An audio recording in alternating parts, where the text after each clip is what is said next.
Outro fato conhecido atribuído às cobras se refere a um comportamento um tanto curioso. Elas lambem suas vítimas antes de comê-las.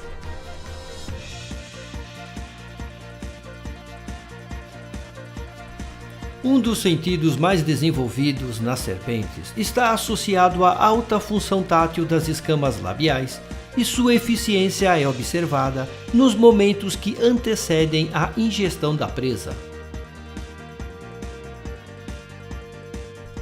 Escamas supralabiais e infralabiais apresentam alta sensibilidade ao tato, capazes de perceberem a delicada orientação dos pelos, penas ou escamas de suas vítimas. Esta capacidade é proveniente da ampla inervação do ramo mandibular do nervo trigêmeo, que é ligado a sensores de pressão, os mecanorreceptores, localizados abaixo destas escamas e que possibilitam, ao menor contato, análise profunda do objeto tocado. A lenda de que as serpentes lambem suas vítimas antes de engoli-las surgiu da interpretação equivocada deste comportamento, que tem o objetivo de informar a serpente, mesmo em total escuridão, onde se localiza a cabeça, para que a presa possa ser ingerida adequadamente.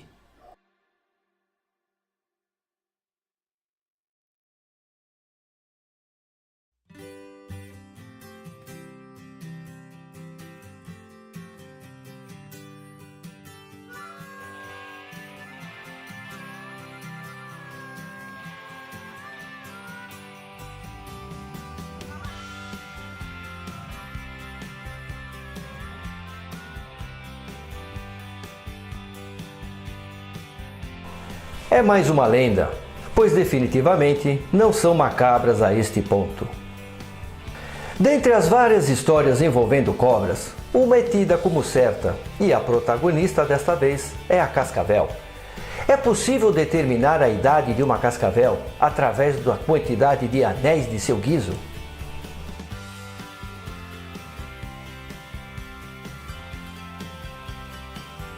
Típicas de áreas desérticas e semidesérticas, as cascavéis apresentam um guizo na extremidade do corpo, também chamado de chocalho, proveniente de trocas de pele que ficaram presas em um calo ósseo no final da estrutura esquelética da cauda.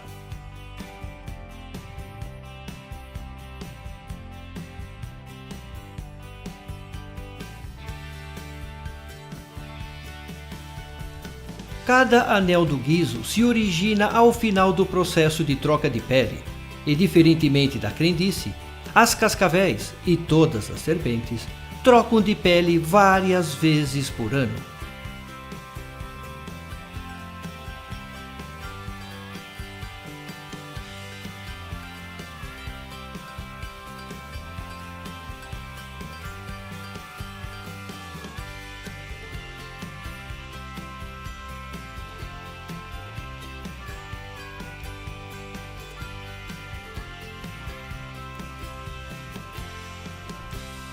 Quanto mais jovens, mais rapidamente trocam de pele, pois o crescimento é bem rápido nos primeiros 2 anos de vida. Mais velhas, crescem menos e as trocas acabam sendo mais espaçadas. Como crescem a vida toda, as serpentes trocam de pele até o fim de seus dias.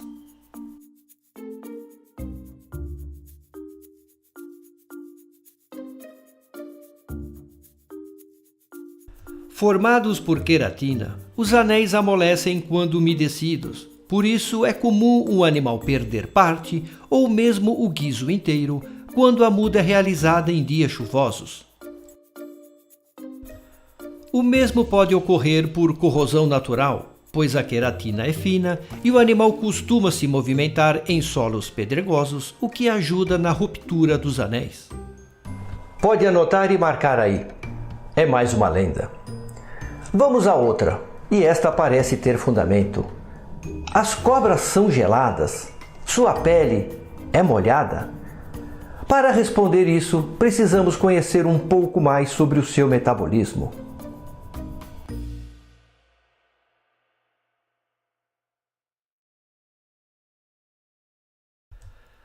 Os répteis, assim como os peixes e os anfíbios, são animais ectotérmicos, ou seja, dependem de uma fonte de calor externa para manter a temperatura interna de seus corpos.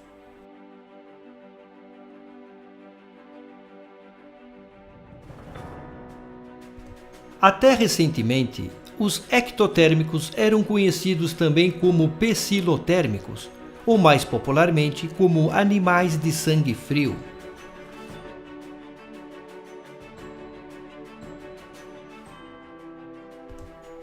O termo sangue frio não traz a realidade destas espécies. O fato de não terem a capacidade de gerar calor próprio e terem a sua temperatura corpórea próxima do meio ambiente em que se encontram, chamar um réptil em pleno deserto, com temperatura perto dos 50 graus, de animal de sangue frio, com certeza é algo bem incoerente.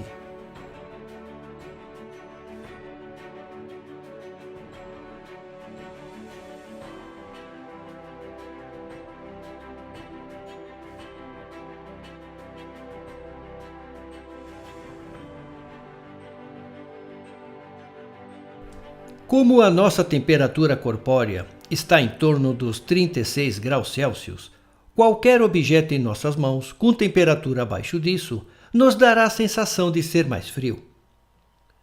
Se o ambiente estiver a 21 graus, por exemplo, a temperatura da serpente estará próximo disso, portanto, a nossa sensação será de algo frio.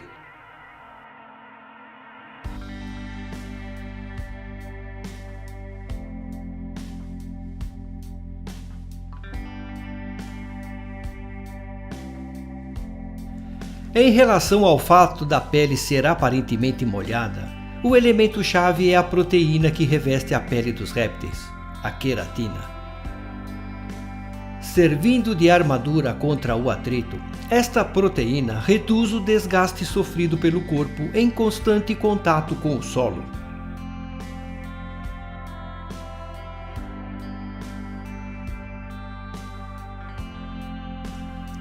No caso das serpentes, a película de extrato córneo, nome dado a esta fina camada de revestimento, é mais espessa em todas as partes do corpo, uma vez que estes animais vivem e se deslocam em locais fechados, onde o atrito afeta não só o ventre, mas também o dorso e as laterais.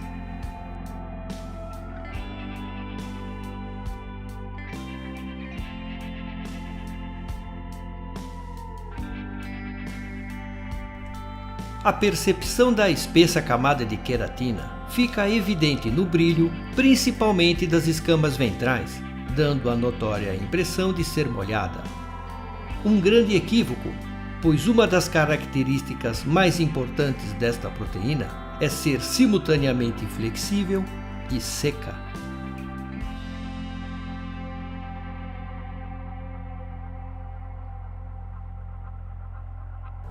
Trata-se de mais um mito. Não são frias e nem molhadas. Agora vamos abordar outra curiosidade, esta bem dolorida. O bafo da jiboia queima?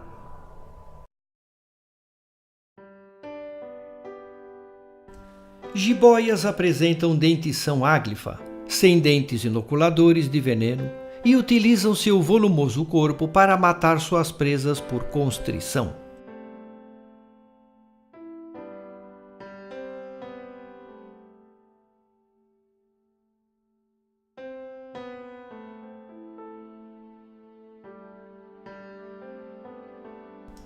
A constrição consiste em um mecanismo de aperto onde a ação é contínua, de modo que a musculatura intercostal da presa é fortemente pressionada a não permitir sua expansão, ao mesmo tempo em que induz os pulmões a expelirem todo o seu volume de ar.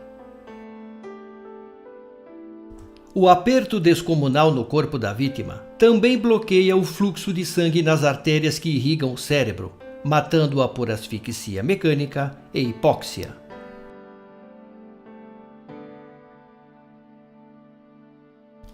Devido ao grande esforço utilizado na constrição, realizar este ato, ou mesmo dar botes em um grande predador, visando se defender, não deixa de ser um grande prejuízo. Por isso, o desenvolvimento de uma tática adicional de intimidação, que envolve bem menos esforço físico, logo teve êxito: o intimidatório bafo da jiboia.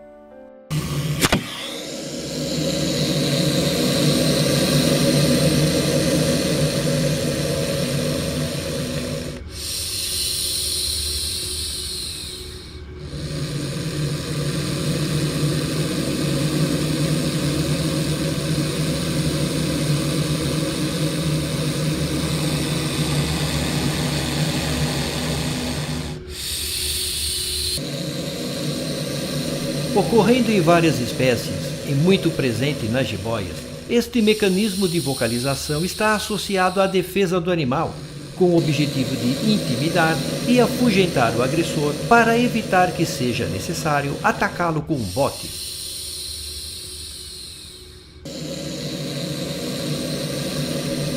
O som aterrador é produzido pela forte compressão do fluxo de ar expelido pelos pulmões, que ao passar pela glote parcialmente fechada, a faz vibrar, ao mesmo tempo em que o animal permanece com a boca aberta.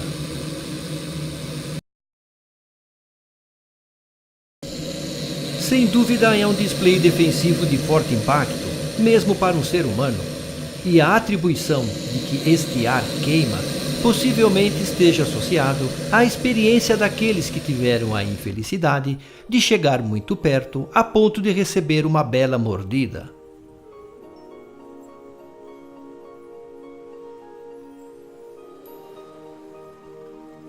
Afinal, afastar o predador sem ter que gastar energia desferindo um bote é muito importante para a jiboia, assim como o som do guizo da cascavel, que neste caso específico também ajuda na economia de seu veneno. O bafo da jiboia é mais uma crendice.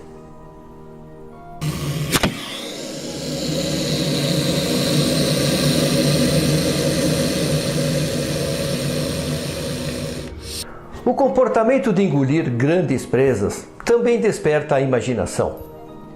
Uma sucuri, quando come um boi, deixa a cabeça com o chifre para fora da boca para que apodreça e possa ingeri-lo depois? Aposto que já ouviu muitas destas histórias. A serpente começa a engolir sua presa, normalmente abatida minutos antes, sempre pela cabeça. Sendo o crânio o osso de maior raio, se ele puder ser engolido, consequentemente todo o restante terá condições de chegar ao estômago. Lembrando que, se possuir chifres relativamente grandes, a vítima poderá ser abandonada, poupando-se assim grandes gastos de energia caso não passasse pela boca depois de parcialmente ingerida.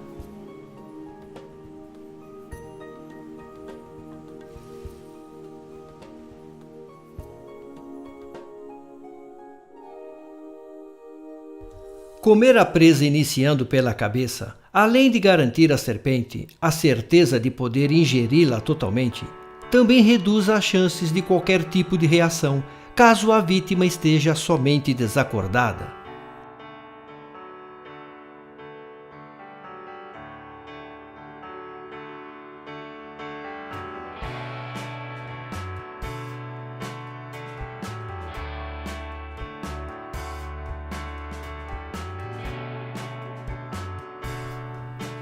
Isso não é uma regra.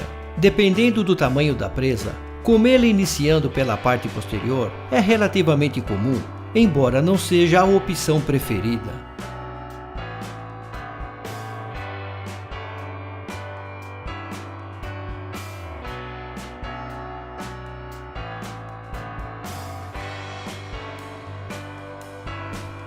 Uma presa volumosa, mesmo um jovem novilho para uma sucuri de 6 metros ou mais, apresentaria muita dificuldade de ser engolido a partir da cauda, devido ao posicionamento das patas.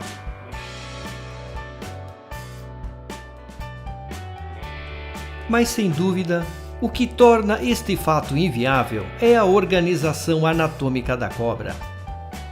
O estômago se localiza no terço posterior, portanto, não haveria como fazer a digestão na região anterior, principalmente porque a presa entraria em fase de decomposição, aumentando seu volume e pressionando a traqueia e o coração, levando a serpente à morte por asfixia e incapacidade cardíaca.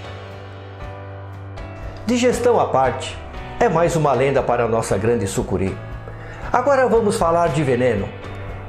Já ouviu dizer que as cobras venenosas, antes de entrarem na água, deixam o veneno em uma folha na beira da água e quando saem, o recolhem novamente em suas glândulas? Mais uma vez vamos contar com a anatomia para tentar decifrar se isto seria possível. As glândulas de veneno secretam a peçonha em seu interior, que é expelido quando a glândula é contraída por músculos associados a ela. Este mecanismo é apenas de expulsão do conteúdo secretado, não havendo anatomicamente capacidade de absorção por parte da glândula.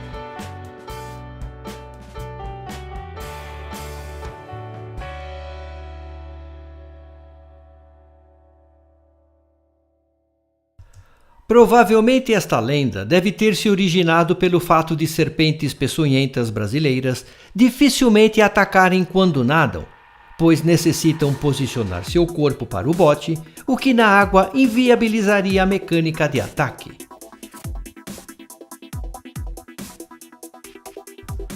Devemos lembrar que, apesar de não ocorrerem no Brasil, serpentes marinhas atacam e envenenam suas presas dentro da água, inclusive com dezenas de mortes já registradas com pescadores e mergulhadores nos oceanos Pacífico e Índico.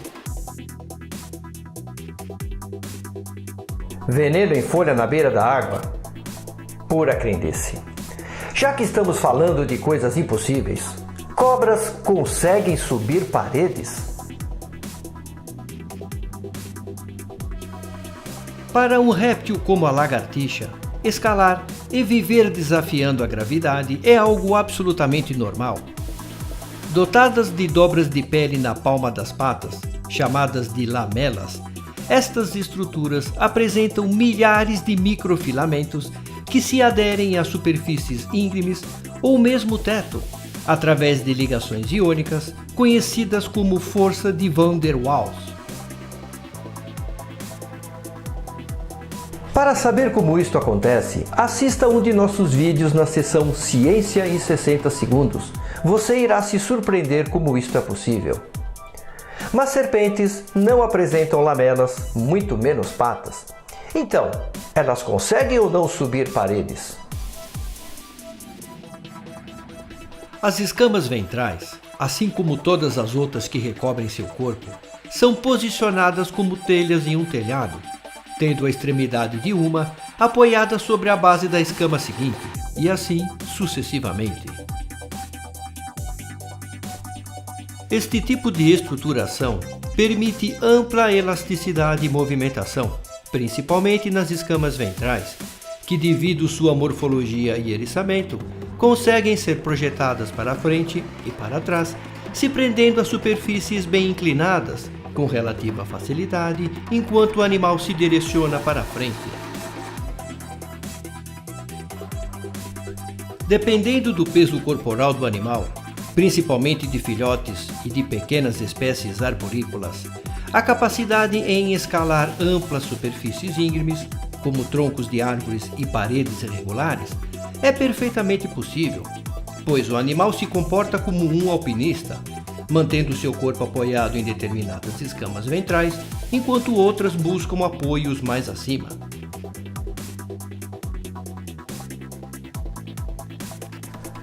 Surpreendentemente, conseguem subir algumas superfícies íngremes. Mas não se preocupe, poucas espécies conseguem realizar esta façanha.